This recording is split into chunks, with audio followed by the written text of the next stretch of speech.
On this episode of Infinity Sports, we're going to be talking about NFL free agency, which has been absolutely fantastic, and possibly some NCAA tournament news coming right up after our intro.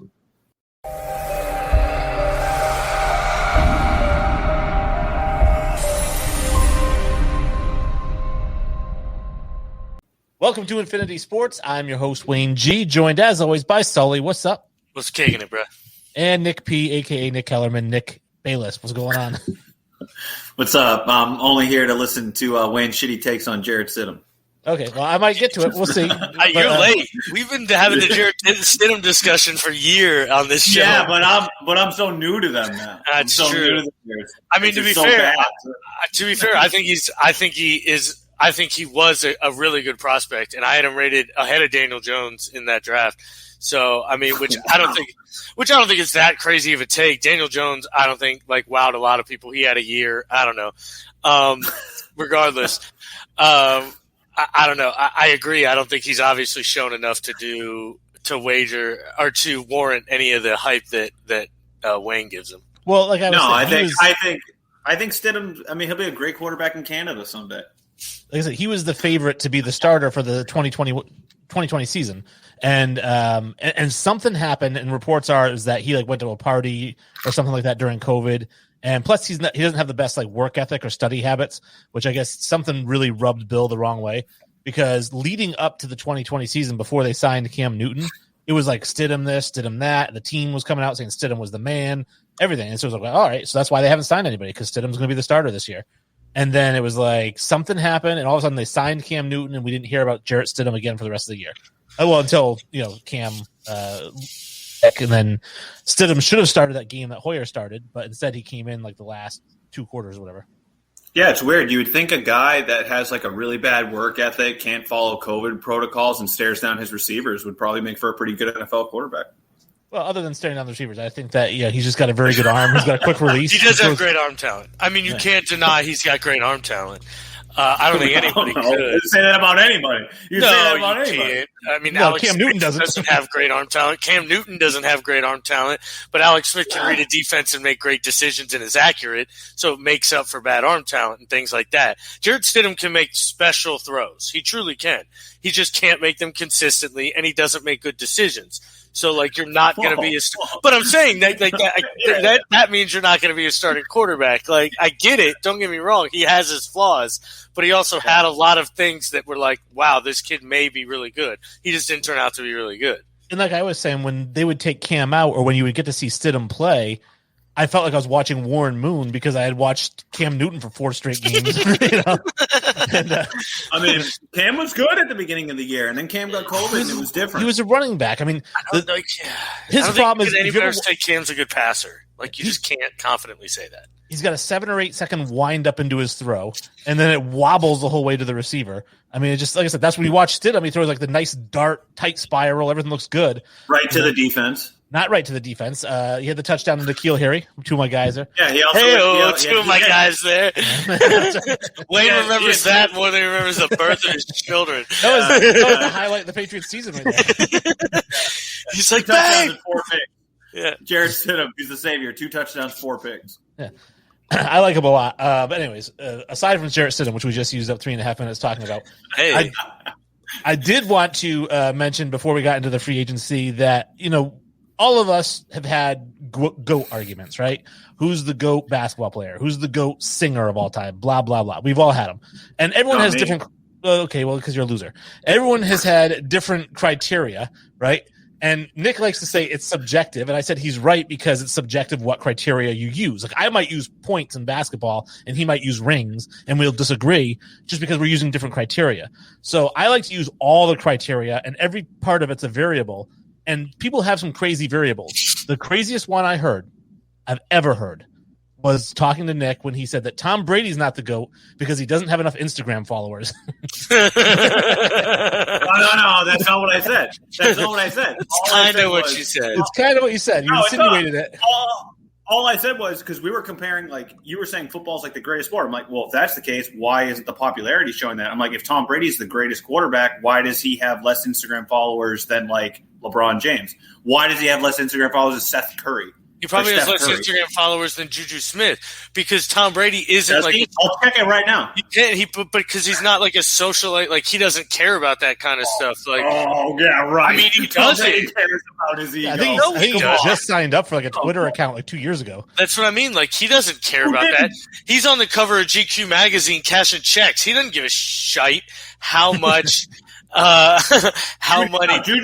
Juju's got 3 million followers. I mean, but my whole point in making that statement was we're not even close. I mean, we're not even close if we're going to start saying like football is like the marketing perfection. I mean, in Florida, in America, it is though.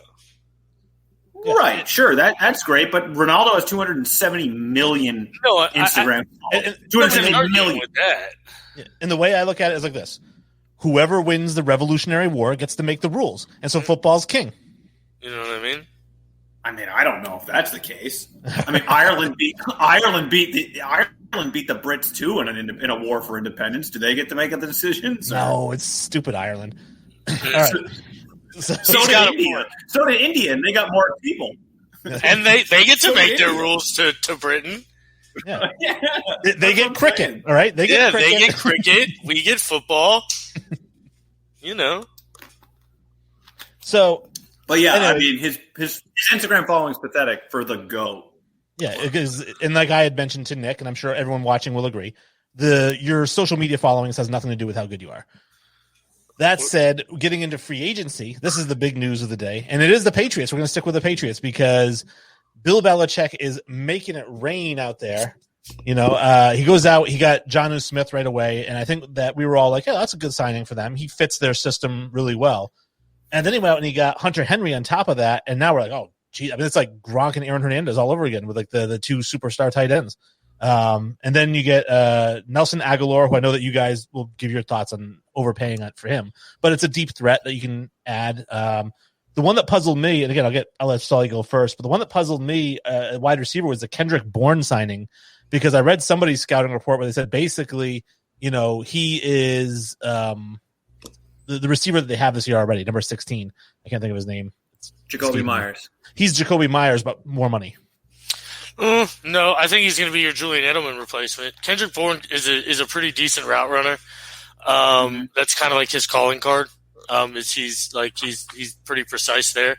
So I think he's probably going to be the Julian Edelman replacement and kind of be your underneath kind of route guy. And then Nelson Aguilar, you know, he had his one season last year where I'm pretty sure he was like tops in the league in like yards per catch or something like that, and then had 8 touchdowns. So I mean, I think New England really overpaid there too, but I don't know. It's kind of what they want to do on offense. They want to run the football, play defense, and then probably try to take the top off with Nelson Aguilar, and then attack the seams with Hunter Henry and Jonnu Smith. Now they've got 2 of the top 4 paid tight ends in the league right now, but I don't think they're worried about that because they're paying their quarterback, $5 million a year, and then they're probably going to draft a quarterback and then get him on a rookie deal. So I think they're doing the smart thing and loading up on this free agency class to prepare for this, 5-year run where they're going to have a rookie quarterback. In my opinion, that's what they're doing. Yeah, I don't hate any of the signings. And I look at Bourne, too, as a guy who is, to Sully's point, a route runner. He was Jimmy G's safety blanket, right? And Jimmy G is very much like a pocket sort of passer. He's looking for the easy option, not necessarily trying to make some crazy throw into coverage, that kind of thing. And Bourne's the sort of guy that will create separation early at the line. He'll be able to run his route. He'll be there for you, especially if things break down. He'll be able to make a play. I think what the Pats did overall was I was thinking about it today, actually. Patriots, let's just assume Cam Newton's the starter. They're scary with the play action. With that running back tandem, with the revamped offensive line, with Bourne running underneath, Edelman running underneath, those 2 tight end sets, and Aguilar running vertical routes off those play action plays. I mean, that's a scary, scary proposition that New England's got going. I can see them, if Cam's the QB, running that play action every down but third. Well, and you said the running back tandem, obviously, Damian Harris and Sony Michel, but they also are in on James Conner or Chris Carson, apparently, too. Which they need to be because we talked about this, between the three of us, is they need a pass catching back. It's like what they do, but it's also like what the league is. So they need a guy like that. I mean, I wasn't thinking a guy that they'd go out and grab a guy as big of a name as like a Connor or a Carson. But if you incorporate a guy like that, it's like you might as well. I mean, they should probably get rid of Michelle or Moore at that point, right? I mean, is that fair to say? Trade one of those guys for draft picks? They're virtually the same running back. Yeah, I'd get rid of Michelle. I don't think he's proven a lot. I don't know. You guys have more confidence in Cam Newton than I do, apparently. I don't think he's an adequate passer in the slightest. I don't think I don't know. Until they get a quarterback, I don't really think that team's really like any better or scarier or anything like that. Like, in my opinion, they're still in maybe an 8-8 ball club, a 9-7 ball club at this point. You got to understand they're probably going to lose Stephon Gilmore too. I think we can all agree on that, which I think will be like a sizable loss in my opinion. And like they're going to have to recoup that in some way. Now they may just bring in another rook and things like that, but I do think this will be another growing year for the Patriots. And then kind of, like I said, preparing for this stretch where they can get a rookie quarterback on a rookie deal with loaded talent around him and then kind of do things. I don't know if I'd expect big numbers out of Cam this year. I don't see how you could. He's just proven last year you just can't pass the ball. Yeah, but you've never really expected big numbers out of Cam Newton. I mean, if Cam goes out there and he gets you 20 to 25 touchdown passes this year, assuming he's a starter again. That's like triple what he got last year. Triple. Didn't he have like 4 the whole season? Yeah, like, eight, but he had nothing going for him. He had no offensive line talent. He had no receiving talent. His running backs were hurt all year. I mean, let's call it what it is. He's losing his best offensive lineman. Maybe, but they did bring in Trent Brown. I mean, Joe Thuney is definitely his best offensive lineman. Let's not I get he's a guard, not a tackle, but I mean, I don't know. They said that about Nate Solder. They said the same thing about Nate Solder. The Patriots are losing their best offensive lineman. Solder went to New York and he was trash. I mean, Saquon Barkley blew up his knee because they couldn't protect him, and they signed Solder to a huge deal that they're now regretting. I mean, you see stuff like that all the time. I mean, I don't think Thuney will blow up on that Kansas City line, but the Patriots replace offensive linemen easier, it seems like, than anybody else in the league. No, I understand, but like you said, like his offensive line was an issue, and now he's losing one. That's just kind of, I don't know. I get it. I just don't see how they're any good. They coach up their offensive line, I think, better than most teams. I mean, in the sense that you look at, Thuney was a 3rd-round pick, and then you look at like Unwino, whatever his name is, this past year out of Michigan. He was a 3rd-round pick or a 4th-round pick, and he ended up becoming, I think, like the 3rd best offensive tackle in the draft, statistically. And then you end up with a guy like Andrews, so they're probably going to lose Andrews at center. But Andrews was an undrafted signing, So they just do a really good job, I think, of getting guys in and then coaching them up to block. And I like the idea of moving Isaiah Wynn to guard, from tackle to guard. And then you still have Shaq Mason there, so he's coming back to me. You have Shaq Mason, Wynn, Unwino, Trent Brown, and who knows what they do in the draft. They could go out and get somebody. I'm curious defensively what your thought, because I was looking at some of the signings, and Matt Judon, who they signed, to a 4-year deal. I think it's $14 million a year, but they gave him more than I have it here than Trey Hendrickson got, or more than Carl Lawson got. And I'm like, did they overpay for Judon? No, I don't think so. I think Judon's more consistent. Judon, he's been solid, and again, I don't think he's going to be a guy that gets you like 15 in a year. I mean, he could, but I don't think he is going to get you 15, but he'll get you 8 to 10 every year for the next 3 years probably, and he's going to get consistent pressure, and he's going to give you consistent play, and I think that's extremely important, and especially in Bill's system where it's so scheme driven, and it's like right. You do your job and like then you produce in that way. I think that fits. I think that fits Judon perfectly. So, I don't know, like how. Like we were talking about the Jalen Mills signing and where he plays and how that affects Stephon Gilmore and I don't know. I like I said, I think Jalen Mills is more of a like a chess piece that he's going to use interchangeably with Kyle Duggar. Again, I like all these pieces they're adding. I just think, I don't think they're better than the Bills at all in that division still. So I mean, how much better really did they get? And I think they playoffs either. So. I mean, I like their chances in the playoffs because I think that defense is going to be easily a top 10 unit again. I think the defense, and I think the Judon signing was strategically for the division, because now you have a guy who can literally chase around Josh Allen. You have a guy who can chase around Tua. You have a guy that can get after those mobile quarterbacks and give them a hard time while throwing different looks in the secondary, while throwing different looks at the line. I think the what's his name? The guy from Miami that they picked up, the nose tackle, Godchaux. Gotcha. Yeah. I mean, I think that's a huge signing. I mean, that's a big man who's very, very, very athletic, and he's going to cause a double team at the line because of how quick he is. I mean, this is a guy who's like 330 and runs like a 5.2. I mean, he's not. The Patriots are going to throw multiple looks at people, and they are set up defensively to win that division. That's my take. The offense can't turn the ball over. That's really what it's going to boil down to. The same thing it's always ever boiled down to, outside the Randy Moss year. The combination of Godchaux and Henry Anderson, because Henry Anderson came over from the Jets, he's 6'6", 340 or something like that. He's huge. And they're saying those two guys are just going to clog up the middle. The Patriots basically are saying, you're not going to run on us this year. Like, we have the speed on the edge. They've got Uche. They've got Winovich. They signed, Judon. They re-signed Dietrich Wise to a 4-year, potentially $30 million deal, which – when I watch him play, and I was saying this to you guys off the air, he's always in the backfield. He's always back fantastic. There. But he's hurt, so he's only plays like 8 games a year. So I think if they can keep him healthy with Uche, with Winovich, with Judon, Hightower's coming back, and then you've got these two gigantic guys in the middle, I think they're going to be all right defensively. I think they'll be fine defensively, too. Again, I don't think we ever worry about a Bill Belichick defense. I worry about Cam Newton at quarterback. I'll never believe in that to win 10 games. I just won't.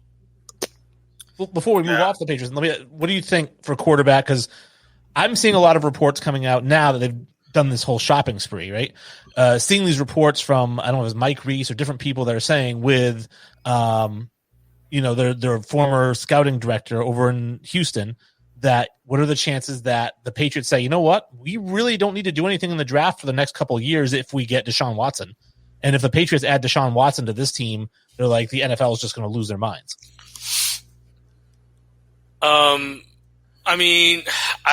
That would take a lot, and I don't know if the Patriots have that ammo. Well, do the Bears offer 4 first, 4 seconds?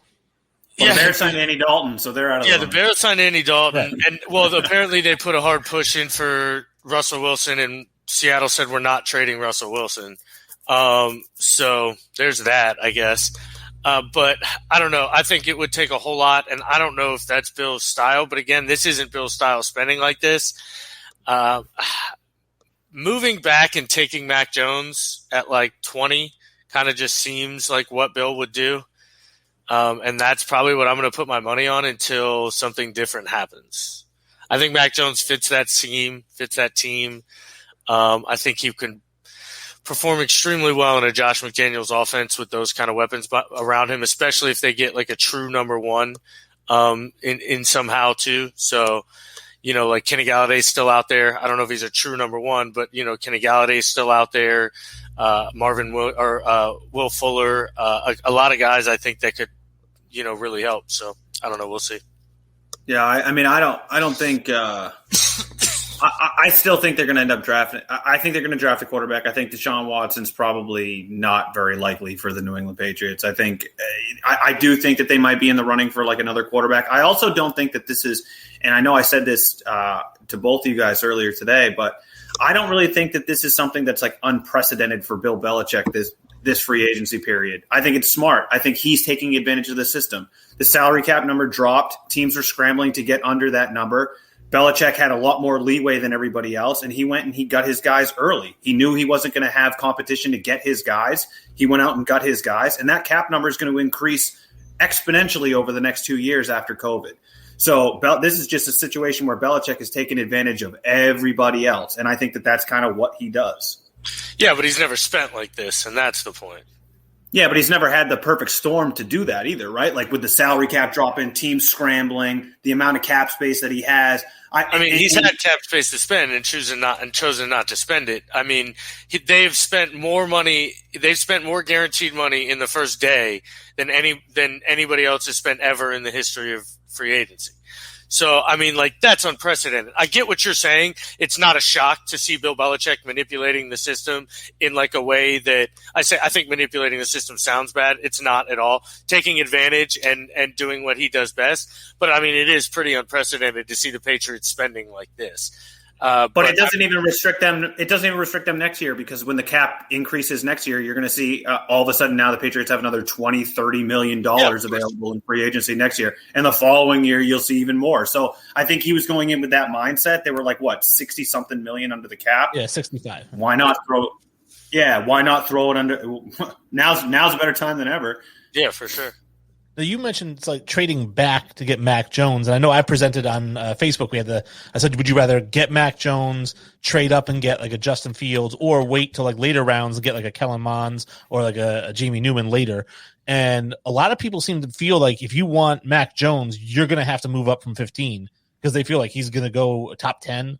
You know, I don't know what your thoughts are. I mean, that's 5 quarterbacks in the top 10. I don't know if that happens. I mean, if 5 quarterbacks go in the top 10, you're getting Micah Parsons or Patrick Surtain at 15. So I'd be pretty happy with that. You know what I mean? I don't know. I wouldn't take Mac Jones in the top 10. Like I said, I wouldn't feel comfortable taking him there. But, you know, people fall in love with their guy. So, you know, if the Patriots identify him as their guy and it'll cost them a first and a second or something like that to move up 5 spots or 4 spots or whatever it is, I mean, I don't see why not. I don't see why they wouldn't do it. I think Fields costs a lot more because I think Fields probably goes top 5. So, you know, I think that costs a significant bit more. But if they feel like if Mac Jones is that guy that they key on, you know, then they can move up and grab him. I personally wouldn't take him in the top 15. You know what I mean? That's the way I view it. They need to stay away from Trey Lance and Fields. I think they could go to Sully's point, when NFL teams have their guy, quote unquote, they don't let anything stop them from taking that player. And we saw that with the New York Giants taking Daniel Jones, right? Like way out of left field where no one expected it. If on March 23rd, the Patriots are at Mac Jones Pro Day and they see him and they see him throw the ball and they're like, yeah, this is the guy we need, they're going to do everything in their power to go get that guy. It doesn't matter where he is in the draft. I don't see them taking a Lance or a Fields. I think Lance ends up in a place like Carolina. I think Fields ends up in a place like Atlanta. I wouldn't. If I'm the Patriots, I'm not touching either one of those quarterbacks. It is what it is. Well, I like Fields only because I feel like he can step in and start over Cam right away. I don't think Lance can. I think Lance needs a year. No, he can't. No, he can't. Fields cannot start. Yeah, I don't think he could start over Cam, but I think he could start over Cam in 10 games. Whereas Lance, I think, needs minimum a year. Fields' decision-making is terrible. I mean, his decision-making is terrible. His numbers were so inflated early on this past season because he played absolute dog shit competition. And then when he started playing real teams in the Big Ten, his numbers started tapering off. They looked more pedestrian, if you will. He stares down his receivers. His decision-making's always in question. His athleticism's great. His arm's great. How many times have you heard quarterbacks being described as that? They need to stay away from a guy like Fields. He's a project. He's not a quarterback. No, I agree he's a project, but I think he, for all his athleticism and things like that, I do think he can make reads. I do think he has a rough time doing so, but he's shown the ability to actually do so. He can make his progression and hit his third route when needed, whereas Trey Lance can't do that right now, essentially. That's where I say, like, yes, Fields is a project, just not the same type. I do think Fields' arm talent and overall talent are going to entice somebody, and I do think him and Josh McDaniel's system, I think, would do very well. But because it would limit his actual decision making. You know, he would have to only merely go across the middle for play action, go deep for play action, or really that's kind of it. You know what I mean? So yeah. He could benefit greatly there, in my opinion. So, but again, I would agree. I'm not like tooting Justin Fields' horn and saying somebody should die on his hill or anything. So, and I mean, my thing with him is ultimately like the Patriots need a quarterback with a good football IQ. I think Cam has that. I think Mac Jones has that. I think Fields is a tough quarterback. I think he's a tough kid, but his football IQ is not great. Now, away from the Patriots, Sully's team, you get Shaq Barrett back, even though they didn't franchise him. So that's nice. What was it? That had me worried, bro. 472. Yeah. And do you like what was that? 18 million a year? I mean, it's what you got to pay for. I mean, since 2019, I think it is, or 2018. He's been the most productive pass rusher in the NFL. He's had the most pressures, let's say.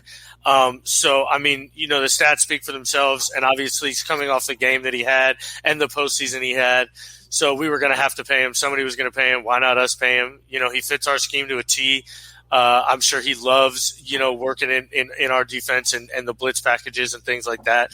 So, I mean, that was huge. That was a must sign for us, in my opinion. So I'm thrilled we got that one. I mean, we've locked up everybody I think we've needed to lock up at this point. In order. Now it's, go after certain guys if we want to re-sign Sue, if we want to re-sign Antonio Brown, which I think we're waiting to see if Julian Edelman gets cut or something like that, because then we may go sign Julian Edelman instead of Antonio Brown. But, yeah, I mean, we re-signed Gronk, which I think was nice, so I'm stoked. Yeah, some people say Tampa Bay did the best defense, had the best free agency period of anybody. I've seen reports out there that say that. Back. Yeah. What do you think about James White? Because I figure James White's definitely going to Tampa. I mean, it depends. I mean, if we can re-sign Fournette to a cheap deal, I would assume we do that. But, I also think we're going to know, hey, look, if we can't re-sign Fournette to the deal we want, we can just go out and get James White for pretty cheap. Then again, I don't know if I love Ronald Jones to be a consistent every down back, and beyond that, I mean, I doubt LaShawn McCoy's on the roster for very much longer. So, it's just kind of one of those things that I think maybe another back would be a key, but you can always draft one of those guys. They're a dime a dozen. Yeah. Right. Yeah, that's what I was going to say. And then, it wouldn't surprise me, though, to see them get James White. I mean, LeBron, it might as well be LeBron in Tampa doing the same thing. Tom Brady's doing the same thing LeBron does in Los Angeles. So that was a Freudian slip. What about chips that haven't fallen? I mean, Trent Williams is still available. Nobody's signed him yet, but he's 33, so I don't know what kind of deal he's really going to get. 2-year deal, maybe. Right? But he's listed as the number one free agent still left available. None of the receivers. That's probably Galladay, Juju. I mean, Corey Davis got signed, but Will Fuller's not signed. So it seems like the top three receivers haven't gotten any offers, or maybe they're fielding offers. I don't know. And that's a chess game, in my opinion. That's a chess game by Belichick. He knew by just slightly overpaying the guys he did was going to inflate the market. So now someone's going to get hosed with those big name receivers and those contracts that they're going to demand. No, I don't know if that's the case, but those guys are going to be fetching. Those guys are going to be fetching crazy, stupid contract money that's going to tie them down to a team. And I don't trust any of them as a number one receiver, quite frankly. I don't trust Will Fuller's health. I don't trust Will Fuller as my number one guy. I don't trust Kenny Galladay as my number one guy. I don't trust Juju as my number one guy. They're going to get number one receiver money. Somebody will take a flyer. See, I think a lot of owners are seeing too also how deep this wide receiver draft is. Right. And they're like, we can get a guy like, maybe a Rondell Moore in the second. So why would I pay a guy like Will Fuller right now or Curtis Samuel right now? Crazy money. I can get a guy like, Rashad Bateman, in the late first, maybe top of the second. So why would I pay Kenny Galladay? Things like that. And I think that's playing out in front of our eyes. And, I mean, it's odd that they haven't been signed, but again, somebody needs to set the market. And you mentioned Corey Davis, he got signed by the Jets for a pretty big number too. Yeah. And now Kenny Galladay's out here like, well, wait a second. Yeah. I need 18 mil now or something like that. Yeah. No team's going to give Kenny Galladay 18 mil. So I think it's a little kind of, give and take there. So, I mean, we'll see. I think the Trent Williams one, I think is going to make a huge difference where he signs, in my opinion. I think he's still arguably a top 5 left tackle, maybe even top 3 left tackle in the game right now. So, I mean, if he miraculously, the Chiefs figure out a way to get him there in Kansas City, or, shit, who else needs a tackle at this point? Cincinnati. Yeah, if Cincinnati can convince him to go play there. I mean, I think Cincinnati's going to take Sewell, though, right? I mean, obviously that's their plan. They're at 5. That'd be, Miami that's a draw. Take them at 3, if they felt like it. So, But if one of those teams could get him, I mean, that's a big signing. So I think he's important. With the Chiefs signing Tooney, I mean, if they can, and then the Laurent, the French dude coming back from his COVID stuff, playing opposite of Tooney, and then if they can get Trent Williams in there, I mean, man, that team's good. Yeah. I say Jameis goes back to New Orleans on a 1-year, $12 million deal again, and they say that he's going to be competing with Taysom Hill for the starting quarterback job. And I'm like, how do you lose a quarterback starting position to Taysom Hill? Because he seemed to have lost the backup to him last year. I mean, Sean Payton loves Taysom Hill. I mean, anytime you talk to him, he says Taysom Hill's the next Steve Young. So he does. I mean, he's on record saying that. So it's like, he has this affinity for him, and he clearly loves him. Jameis actually got signed. It was like the Cam Newton. It's actually $5 million, and then it's $7 million with incentives and things like that. I would have much rather had Jameis Winston than Cam Newton. I'd agree. I'd agree with that. Yeah. So it's not the full 12 because they signed Taysom for an actual decent sized deal. So, but he's a tight end too. He's a tight end. He is. He's a running back. I want to say that he's got 12 and a half. But even if he loses the job, they'll find a role for him on the offense. Right. So I don't mind paying him $12 million. You know what I mean? So, well, that's what I say. I think Taysom is guaranteed or due $12.5 million in this upcoming season. Everything else in that contract extension is basically zero. The only reason they did that was just to extend that $12 million to give themselves some flexibility. Yeah, because the rest of that way over the cap. Yeah, because I think New Orleans. I think this is a year. I think this is New Orleans Patriots season, if that makes sense. I think they're losing their Hall of Fame quarterback, and Sean Payton's looking at it like, I'm going to stick with what I have for right now, and I'm going to hope that I can get a guy like Russell Wilson or Deshaun Watson next year. Ooh, I think Deshaun Watson goes somewhere this year, so I don't think he's going to be around next year. Man, I don't think Watson's moving. I mean, every offer possible has been brought out there. Yeah. I mean, the Bears really offered 4 firsts and 4 seconds, and they said no to that. Like, they're never going to accept anything. So, right. What do you do? What do you do? And he's contractually obligated to show up, so he's just going to be sitting out on the prime of his career, missing money. Yeah. Well, this is the easiest year to trade him because his salary is only $16 million. So it's like his extension doesn't start until next year. So I would think that if you can't move him this year, you're going to have a much harder time trying to move him next year. I don't think you'll ever have a hard time moving Deshaun Watson. I don't think teams will be too upset about picking up a $40 million contract on Deshaun Watson. I just don't. Yeah. If Dak got 40, Deshaun Watson can get 45 easy. Yeah. What about Fitzpatrick to Washington? I know you guys were talking about how basically as Alex Smith is the same deal. I mean, same player, right? I don't know. Actually, I think it's a little worse, but like in only the sense that like I think he's going to take more chances in that offense where I don't think it's an offense that needs to take chances or wants to take chances. So like if he has a game where obviously he has 3 turnovers, well, that's going to cost that team. And Alex Smith's never going to have one of those games, in my opinion. So I don't know if I love it, but again, I mean, it's clearly assigned to just a bridge quarterback, and Washington's clearly in the market for a quarterback early. I think we're just kind of skating by the fact that they may, make a big move here and move up and grab one of these guys. I wouldn't be shocked if they got a Justin Fields or a Trey Lance in there, and let either one of them sit behind Ryan Fitzpatrick, a guy who is clearly a film rat and a guy who knows these systems and is able to put things together quickly and can maybe leak some of that knowledge onto one of these young kids. Who knows? Maybe that's the ideal situation. But whatever quarterback goes there, I mean, they got a shot because that defense is legit scary good. So.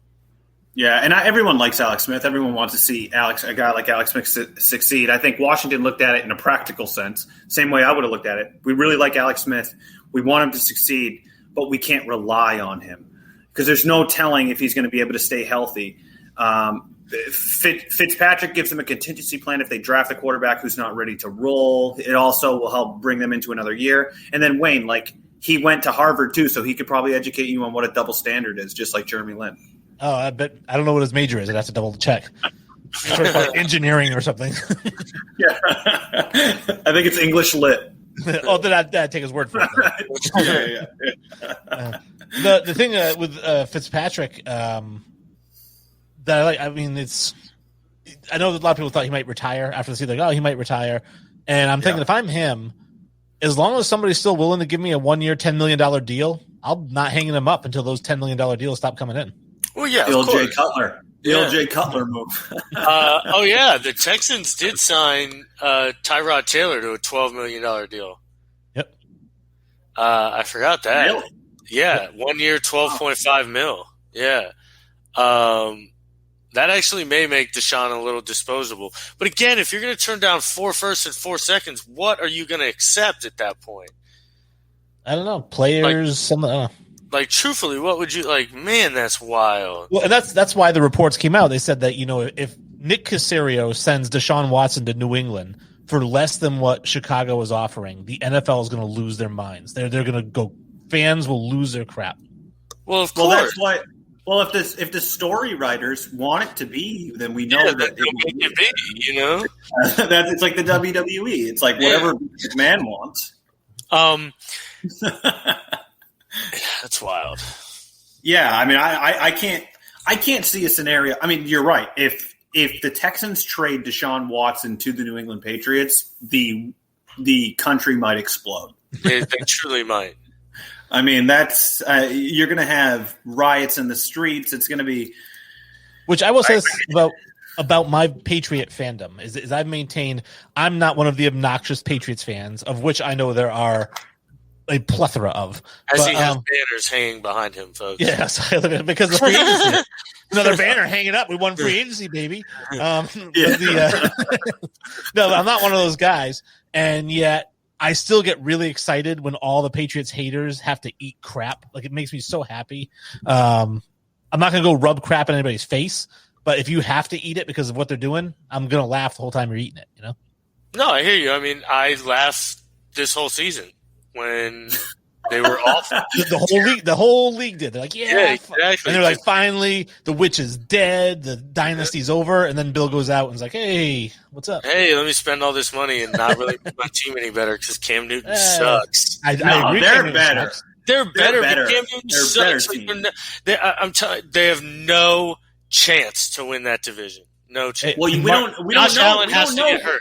Josh Allen has to get hurt for them to win that division. We don't know who their quarterback is. Opening exactly. day. I'll preface by saying if Cam Newton is their starting quarterback, they will not. And Josh Allen doesn't get shot driving to a game, then the Patriots will not win that division. They'll be lucky to finish second in the division. And I'll say, mark my words today, MVP of the Super Bowl, Jarrett Stidham. Oh, God. Oh, my God. I knew that was coming. You mean the gray cup or whatever they call it in Canada? It is called the Grey Cup. Good job. Well done, Nick. Yeah. Don't act like you didn't know. Yeah, I knew it. All right, so that's the football free agency. Unless there's anybody that we didn't touch on that you guys are like, hey, we didn't talk about this guy. Sully, come on. You got Von Miller. Von Miller went to Tennessee, right? What's up? Bud Dupree went to Tennessee. Going to Tennessee, which I think was a big deal. I like Corey Lindsey going to the Jets. Or not Corey Lindsey. Nick's frozen. Oh, there he's back. I'm back. I like Corey Davis going to the Jets a lot, actually. I think he fits that scheme really well, or that team really well. We'll see what the scheme does, but they don't have a scheme. Yeah, they needed like a route guy, and I think Corey Davis can do that. Damn, where did Corey Linsley go? The Browns, right? No, Chargers. Chargers, yeah. Man, that's going to be huge. That's right. That's going to be huge for Justin Herbert. Corey Linsley's like, I think people underestimate like how important a center is to a young quarterback. He's going to be his information filter and be able to tell him, essentially pick out and tell him where blitzes are coming from too, which I think will be massive. And then Jacksonville made a good signing with the Griffin corner. I think he fits that defense really well. And that's going to be a really good signing there. I mean, we don't know what that team's going to be. We all believe very strongly in Trevor Lawrence. Man, if they can build a team around that kid, I think he may shock some people in year one. Well, I think the thing about Jacksonville, too, is they signed a couple pieces defensively, and what everyone's forgetting is, I mean, they got a guy like C.J. Henderson already. Josh Davis. I mean, they got some young guys. Josh Allen. Sorry. Yeah. What's his name? Miles Jack still in that defense. I mean, they have some guys, man. That defense has some ball players, and I do think that Urban Meyer is the type of coach who can get the best out of his defense. I don't know about what he can do in an offense. I don't trust him with the offense, but I trust Trevor Lawrence. Exactly. Well, and that's what I was going to say. So we had this start bench cut. If you follow us on Facebook, you've seen this. And I had Trevor Lawrence, Justin Herbert, and Joe Burrow. And it's created a lot of debate. A lot of people don't like that Trevor Lawrence is on there at all because he hasn't taken an NFL snap. But my contention was this. Obviously, he has the highest ceiling. And I figured going into next season, you have to look at what he has. He's going to have a full preseason because COVID's done now, supposedly. So he's going to have a full preseason. He's going to get to learn the playbook. He's got 3 really good receivers. He's got James Robinson at halfback. He's got a defense. Wait. 3 really good receivers. Who is his 3 really good receivers? Well, yeah, DJ Chark. You got, is it Cole? Laviska Shenault. He's going to be in his second year. And Cole. Keelan Cole's a free agent. Is he? Oh. Is he? Keelan Cole and D.D. Westbrook. And Westbrook are both gone. Okay. But anyway, so I was like, he's got this offense, and then the defense gave up 30 points a game last year. So he's going to be in shootouts. He's going to be racking up. I mean, Gardner Minshew averaged 300 yards a game for a stretch there. So it's like, you got Trevor Lawrence with that same scenario. He's going to be throwing for ungodly numbers. He's going to break Justin Herbert's passing records. I don't know, though, because I think their defense is going to be a lot better, and I also don't think Urban Meyer is going to be – I mean, that's not the type of offense Urban Meyer runs. I also don't know if he's even going to start. Really? That's why I said Alex Smith. Bring Alex Smith to Jacksonville. Help transition Trevor into the role after a few weeks. I mean, there's not a better guy in the league to do it. I just really don't, not. Like, I get good Alex Smith reunited with Urban Meyer. That's true. I mean, that is a match made in heaven. I don't love the idea of starting a rookie quarterback. Is my thing. Like, I don't know. I just that scares me in this day and age. So, like, I don't know, especially in a team in a game that, like, that team's not, like, probably equipped to win a ton of games. So like, again, let's build and kind of see what we got. Like, if they sign Trent Williams, like, that'd be massive. Like, and try to protect, because at this point, like, I still think you're throwing your whole franchise and your future to the fire at that point. And I think to that point, Jacksonville has to learn from the Cincinnati situation with Joe Burrow, right? And that's why I think having like an Alex Smith and bringing him in there, and I hate to say this because you're basically putting Alex Smith on the firing squad potentially, but you stick him behind there and you see what that offensive line looks like protecting a guy like Alex Smith, who's not nearly as mobile as Trevor Lawrence. And if Smith is being beaten up, then you got to do some things before you put Trevor into the pocket, because if you hurt that guy, you're going to lose your job. You know what I mean? If you're Urban Meyer, you're out of Jacksonville almost immediately. There's a lot at stake here because Trevor Lawrence, I mean, you had scouts that literally said he's the number 1 pick in any draft in NFL history. Ever. But that's what I'm saying is that Joe Burrow was the starter right away. And I know he got hurt because the problem with that team, too, is that he was getting sacked 6 times a game. I mean, he was on pace. But we don't know that Jacksonville will be that way. Yeah, that's the thing. Right, we don't know. I mean, I just feel like your best player plays. I mean, Justin Herbert, they started him on the bench. He had to play because of Tyrod Taylor getting the punctured lung, but he steps in and he looks phenomenal. And I think that sometimes the best player should just play. Yeah, but sometimes he shouldn't too. Alex Smith groomed Patrick Mahomes as well. I mean, and then Patrick Mahomes stepped in and the rest is history. I mean, sometimes you just need a little transition period just to get used to the speed of the game. Everything's different. Imagine if they do start Trevor Lawrence right away and he has a terrible first 4 games and he just looks awful. Well, then it's a snowball of just all this media and all of this. And then do you sit him and blah, blah, blah? Or do you let him catch up, get used to the speed of the game, don't even start him for 4 games, then bring him in, the kid's ready. You can even bring him in a cushy situation, maybe where the team you're playing quarterback just got hurt and blah, blah, blah, whatever it may be. So you can maybe get him a cushy win, and then that just catapults that kid to a fucking stardom career. And quarterbacks nowadays need to be treated like young pitchers in baseball. And I think that that's the way the league's going. And it's like you ease them into it. You limit their pitch count. You limit their innings count. Like they need to be doing that with quarterbacks because as we saw with Joe Burrow, and we don't know what Joe Burrow is going to look like coming back. We don't know if he's going to be nearly as mobile because, the ACL tears get better and better surgically, right? That's the process because they're so used to it. But the meniscus tears don't. That's the thing that lingers long term. Burrow tore the meniscus, Saquon didn't. So, I know it's two different positions, but there is a distinct difference, right? Like the meniscus doesn't really heal. I agree, but his arm is still that shit. Yeah, it is for sure. But I just think you need the baby Trevor Lawrence. You have to. I would as well. Maybe you could do a Brian Flores with him, and you could name him the starter after a few games. Then, if it's a close game in the fourth quarter, you take him out and then you put him back into the starter, or Gardner Minshew, and then just let it ride from there. I like that. I feel bad for Tua. A lot of people are crapping on Tua. I still think he's a legit quarterback. I think he's mentally. All this talk like Mac Jones is a better prospect than Tua is bonkers to me too. Though I don't like all that. I think Tua's mentally weak. I think Miami's in trouble. Disagree that he's mentally weak, but the kid has it all physically. You would want. He looks. Also, have you seen his photos recently? Yeah. He's added a solid 10 pounds of just straight beefcake. So it's to compensate for him being fearful here. Okay, as long if it can compensate, and then it can prove to him, oh wait, I can hold up after I've added this weight, then whatever it may be. Sometimes people just need an icebreaker, whatever it may be. Yeah. So away from football, we actually said we would talk a little bit about the NCAA tournament because that's coming up, March Madness, right? And that's how I feel. Baby. Everybody's dancing. I'm going to mute myself and eat Skittles now. that's exactly how I feel. Is that I was like, blah. Your number one seeds are the Gonzaga, and you got Baylor on there, and all these crap. I can't believe that's your take. That the number one seed. Oh, blah. The number one seed is Gonzaga. Gonzaga in a loaded draft class literally has 3 first-round picks. Probably all 5 starters get drafted. I don't understand how you can have that take that Gonzaga is a blah pick. Because it's Gonzaga. It's like Butler. It's like those teams. There's boring teams. Nothing like Butler. It is Zags are America's team, baby.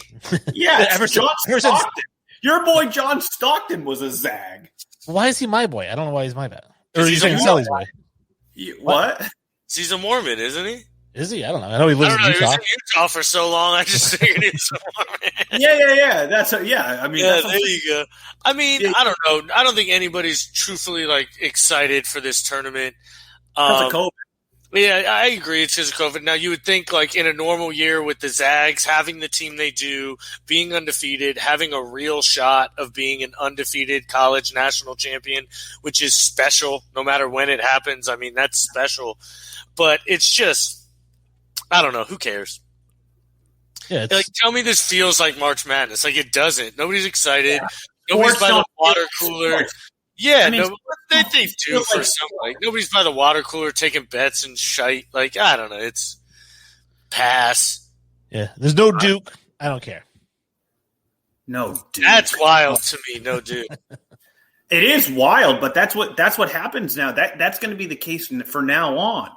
Because now guys are just going to go to the G League. Guys are going to go to Europe. Duke's going to miss out on talent, man.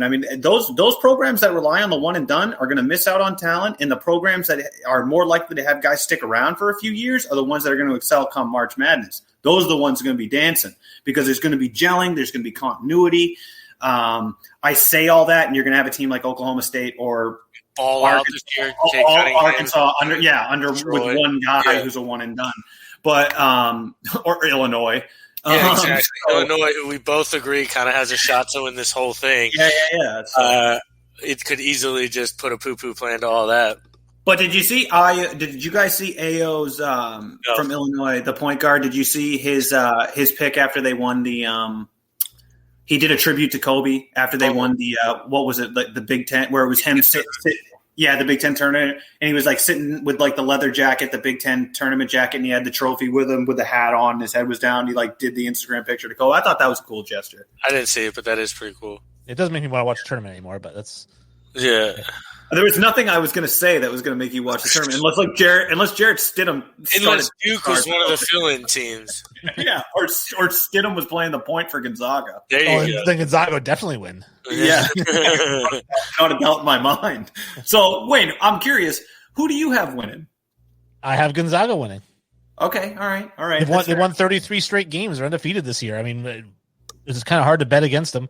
I did have a lot of upsets, though. I had Tennessee. Tennessee's got two guys that are going to be lottery picks. So I have Tennessee making it to the Final Four and losing to Ohio State, who's going to lose to Gonzaga. Wait, so you have – I have to check my bracket. I'm doing it right now because I want to see – so you have Tennessee coming out of the – Midwest. The Midwest. That's right. So you have Tennessee beating Oklahoma State. Yeah. Wow. That's impressive. Actually, I have Liberty beating Oklahoma State. Well, that's that's insane. I mean, he hasn't watched either of them play basketball. He's like, this one of these seeds has to upset one of these seeds, so let me write this one in. That's 100%. That was his logic. Hey, however, Liberty. Wait, I don't have my bracket in front of me. What's Oklahoma as a seed? Are they at 3? Wait, Oklahoma's 4. Oklahoma State, they're 4, right? Yeah. So he's like, Liberty 11's got to be the 4, so 13. 13. Oh, Jesus. Yeah. Liberty's at 13. They're going to beat Oklahoma State and Cade Cunningham. Yeah. Well, probably the number 1 overall pick. Wayne, if that happens, we'll never talk college basketball when I'm on the show again. I will admit that you know everything with regard to college basketball. Stupid, and we should never talk about it again. First of all, don't make promises you're not going to keep because I'm just saying, if you call a Liberty upset over Oklahoma State, that's like you can win big money off something. You could win big money off something like that. Again, every year I go through these and you figure out which are the upsets. Like I said, I like Tennessee. Tennessee, I think, is a 5 seed, but I haven't got to the Final Four. You haven't beaten Liberty. You haven't beaten. Beating Liberty, beating Liberty, beating Illinois. Right? Beating Illinois. Look at Jesus. that. Wow, Wayne is going all in on Tennessee. Big Peyton Manning guy. I do. I like Tennessee a lot. I can't wait to see the Gonzaga Iowa game. I think that's going to be a good game. Oh, yeah, Gonzaga, Iowa, and Illinois. I mean, if Illinois matches up against Oklahoma State, assuming Oklahoma State gets past Liberty, if Illinois ends up playing Oklahoma State, that's a matchup, man. I'd love to see that in the tournament. Yeah, even if they get past Liberty, they're not going to pass Tennessee. Right. What was I thinking? So wild. I cannot believe you have Liberty Oklahoma State. You said Tennessee has 2 lottery picks. Who? I have it written down here. Let's see. Yeah. Write it down. I'm curious. The 2 lottery picks are Keon Johnson and Jaden Springer. I don't know that Springer's going to be a lotto pick. I think Keon Johnson will be. What's a lottery pick? 14 and under? Top 14, yeah. Yeah, top 14. So I don't know that Springer's going to go top 14. Not in this draft. I mean Keon definitely, but I don't know about Springer. But I get what you're saying. He'll be a first rounder. Yeah, and like I said, he's fringe. I think on that 14 range, which actually, speaking of lottery picks, because I think that's enough NCAA. Thank God. Speaking of lottery picks, so Nick and I had this discussion, and if you're watching, if you're listening, please confirm this for him. Oh my God. That the narrative about Duke players for years and years and years was that Duke has good college basketball players that don't pan out in the NBA. And then Kyrie Irving turned that on its head. Grant Hill. Grant Hill got injured, but he was on his way. But his way, he's a Hall of Famer. Is he really a Hall of Famer? No, he won't. That's sad. Grant Hill will not get into the Hall of Fame. Should be a Hall of Famer. He should not be a Hall of Famer. No way. Not a Hall of Famer. No. And you're telling me a whole segment on why Grant Hill. I love Grant Hill. Kobe Bryant wouldn't go to the Chicago Bulls because Luol Deng was part of the trade. Luol Deng was a legitimate basketball player. Shane Battier was the best one-on-one defender maybe since Scottie Pippen. But is he really like a 7th overall pick? I mean, Jahlil Okafor busted. Jabari Parker busted. Rodney Hood busted. Mason Plumlee busted. Plumlee didn't bust. He wasn't high enough to be a bust. Austin Rivers busted. These are all first-round picks. Yeah, I mean, not even lottery picks. Busted. Gerald Henderson busted. Josh McBride, he was a second. Sheldon Williams busted. Luau Deng was decent. Right. Kay Williams busted. Mike Dunleavy busted. Elton Brand was actually pretty decent. He was a solid one. Grant Hill. So, like Bobby Hurley, like Christian Laettner, yeah. like Christian a lot Laettner of was on the dream team. He was the third overall pick, and he averaged like 8 points a game for his career. But you're faulting Duke for their guys. So I'm not faulting Duke. I'm telling you what the narrative was. Okay, I never heard that narrative before. I did as well. They have a ton of talent that never produced in the NBA. Is essentially, I agree. But this came from, again, Wayne using false equivalence. This came from because I said Ohio State quarterbacks, you can't take them. Mm-hmm. Am I wrong? I said that historically, you are correct. You never said that. And that historically, you could not take Duke players. But then Kyrie Irving was the axis for the turning point where Duke started producing good players. Grant Hill and Elton Brand were Grant Hill was not. Grant Hill got hurt. He was a great player, but he was an anomaly. And if you said Grant Hill is the catalyst, that can't be true because after him, there was nobody that really did well. William Avery, Cherokee Parks, Corey Maggette.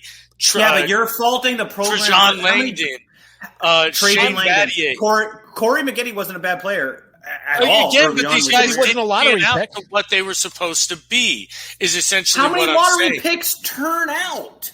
But Giannis wasn't even a lottery pick. But that doesn't change the narrative. That doesn't change the narrative that Duke players didn't pan out.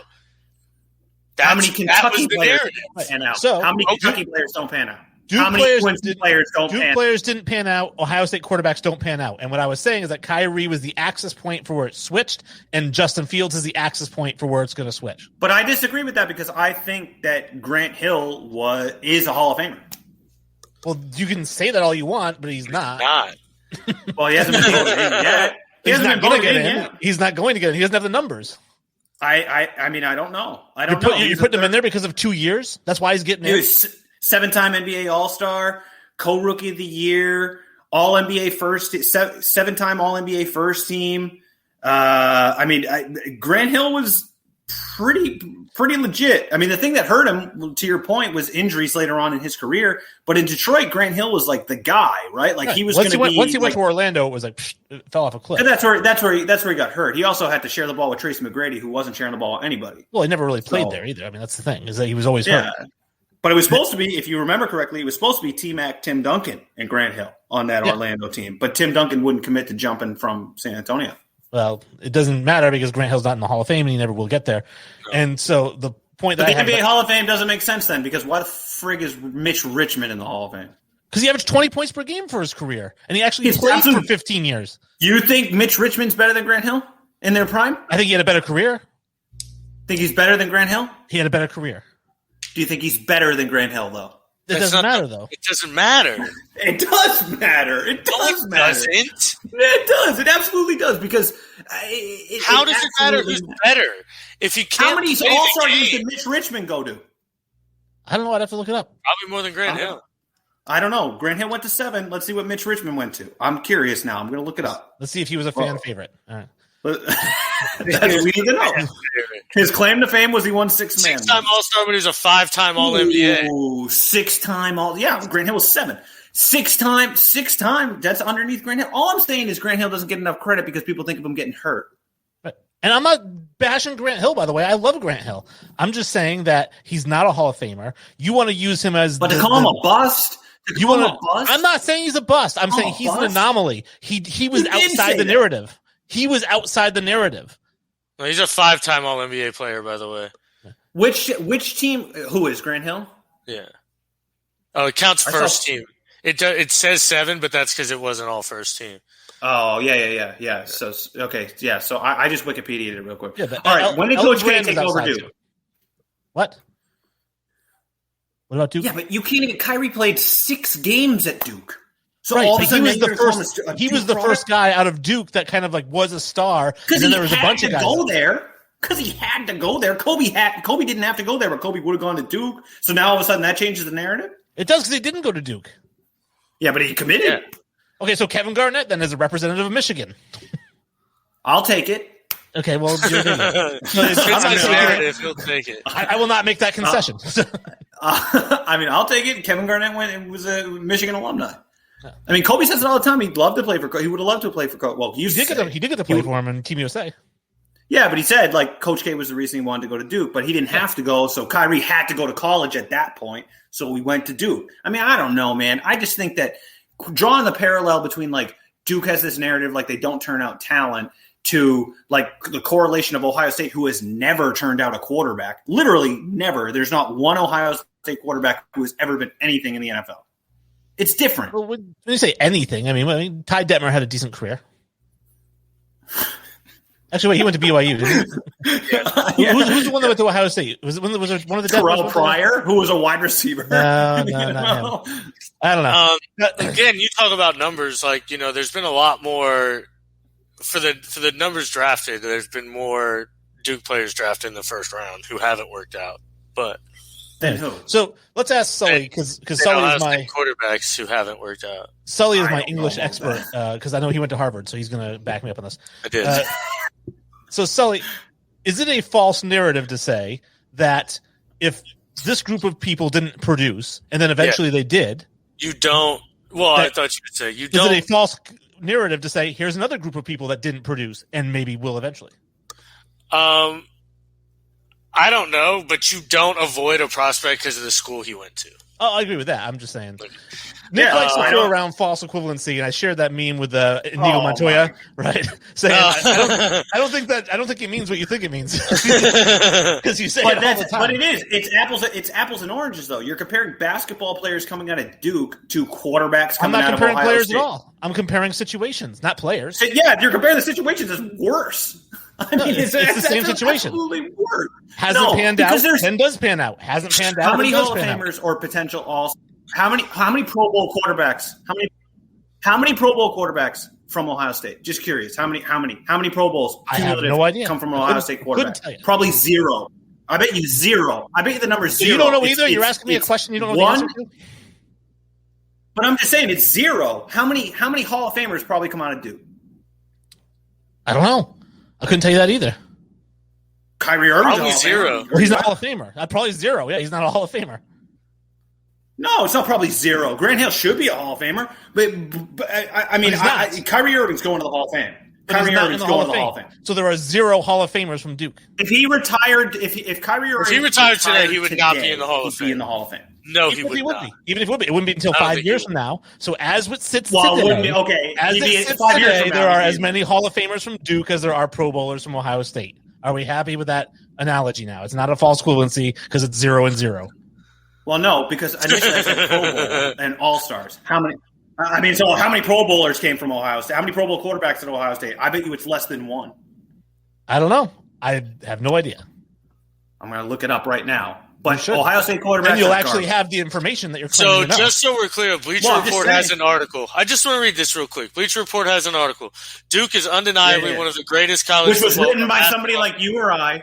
No, Dantzler Smith, whoever that is. Which is written by somebody like you or I. Fans of the Blue Devils are also familiar with one of the most fans of the Blue Devils are also familiar with one of the most repeated criticisms of their cherished program, that Duke doesn't produce any good NBA players. Oh, I've never heard that before. That's news to me.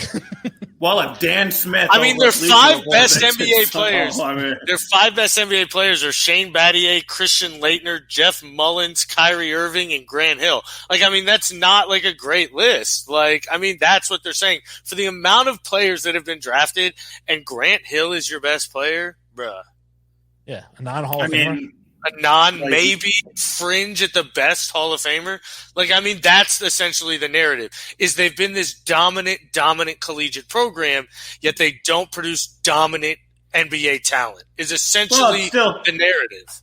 It's still false equivalence because I just did the research, and the most successful NFL quarterback to come out of Ohio State was Mike Tomczak, who has never been to a Pro Bowl. So Mike Tomczak has never been to a Pro Bowl. You can't say that Ohio State even has an anomaly at quarterback. The anomaly would be if Fields comes out and does something. Oh, right. Sure. Yeah. Never be one. Yeah, but I don't think there wasn't one until Kyrie. That's not true because Grant Hill was definitely worthy of a third overall pick. Definitely worthy of it. 100%. I mean, yeah, and then he turned out to be Elton Brand. Then he turned out to be a decent NBA player. He turned out to be injury prone. But you can't forecast that. I mean, if a guy gets hurt, that's one thing. But if a guy's Dwayne Haskins, then that's another. Yeah, maybe. I don't know. I just like that I was right. Over. I just thought I was right as usual. Yeah. You were definitely right. This is how it usually goes, folks. Is that in our private chats, Nick tells me I'm wrong, and then we bring up the facts to prove that he's wrong, and then he spins it to be like, "Well, that's false closing." What were the facts? How was I wrong? That's a true narrative. You said that it wasn't a narrative. Oh, because so we pull up a Bleacher Report article. So I heard of it before I looked up the Bleacher Report article. Well, I mean, if Dan Smith at Bleacher Report... Are we still talking about this? Yeah. I mean, I don't know. I'm going to go read a Bleacher Report article about how Jeremy Lin went to Harvard. All right, so yeah, we'll wrap things up. I appreciate everybody sticking around. Obviously, hit us up on Facebook. All the contacts are at the bottom here: Facebook, Instagram, Twitter. This last 3 minutes of a show ever. It's useful. Yeah, let us know what you think. Let Nick know that he's wrong because he doesn't think that he is. And so just let him know that I'm right. I don't know why people even argue with me anymore. And as far as the argument about whether or not Fields is going to be an all-star. Hey Kenny, what do you think about that argument?